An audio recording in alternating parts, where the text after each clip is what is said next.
जय श्री कृष्ण। राधे राधे। चतुर्थ स्कंध अथ दशमोध्यायः। उत्तम का मारा जाना, ध्रुव का यक्षों के साथ युद्ध। श्री मैत्रेय जी कहते हैं, विदुर जी, ध्रुव ने प्रजापति शिशुमार की पुत्री भ्रमी के साथ विवाह किया।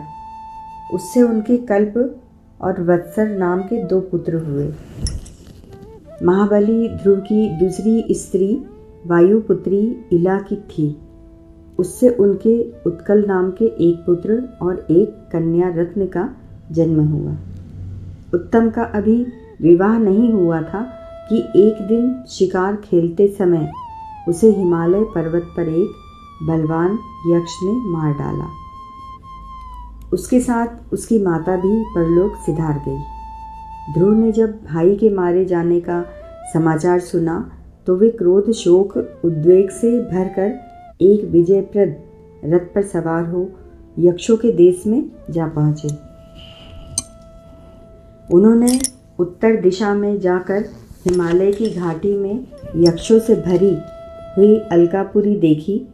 उसमें अनेकों भूत, प्रेत, पिशाच आदि रुद्रानुचर रहते थे। विदुर जी, वहाँ पहुँचकर महाबाहु ध्रुव ने अपना शंख बजाया तथा संपूर्ण आकाश और दिशाओं को गुंजा दिया। उस शंख ध्वनि से यक्ष पत्नियां बहुत ही डर गईं। उनकी आंखें भय से कातर हो उठी। वीरवर विदुर जी, महाबलवान यक्ष वीरों को वह शंखनाद सहन न हुआ, इसीलिए वे तरह तरह के अस्त्र शस्त्र लेकर नगर के बाहर निकल आए और ध्रुव पर टूट पड़े। महारथी ध्रुव प्रचंड धुरंधर थे। उन्होंने एक ही साथ उनमें से प्रत्येक को 3-3 बाण मारे।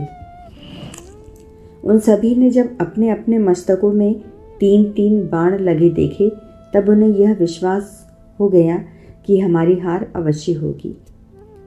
वे ध्रुव जी के इस अद्भुत पराक्रम की प्रशंसा करने लगे।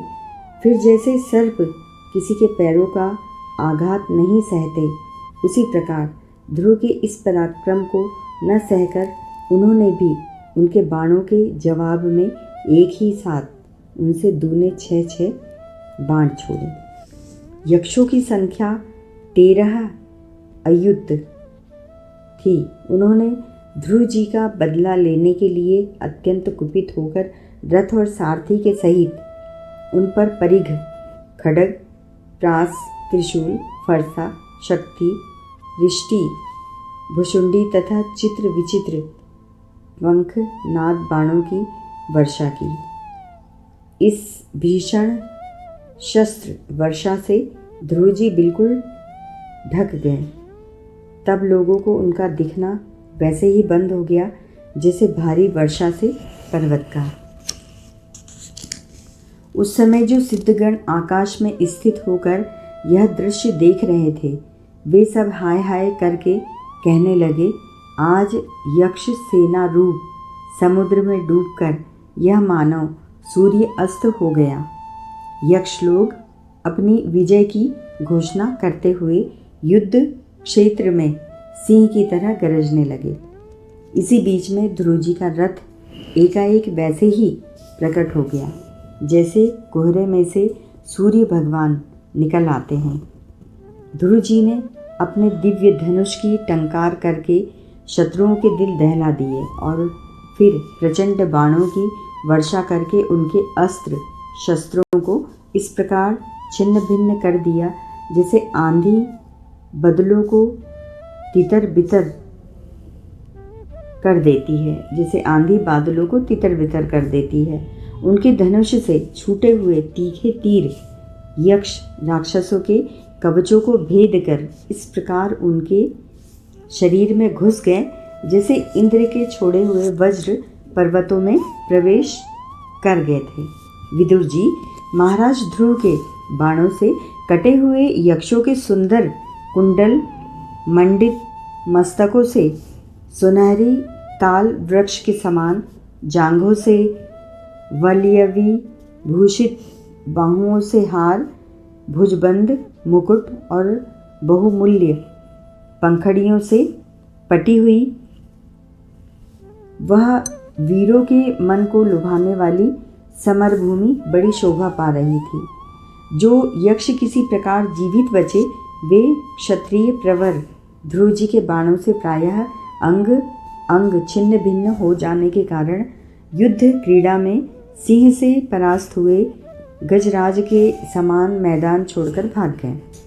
नरश्रेष्ठ ध्रुव जी ने देखा कि उस विस्तृत रणभूमि में अब एक ही शत्रु अस्त्र शस्त्र लिए उनके सामने नहीं है, तो उनकी इच्छा अलकापुरी देखने की हुई, किंतु वे पुरी के भीतर नहीं गए। ये मायावी क्या करना चाहते हैं, इस बात का मनुष्य को पता नहीं लग सकता।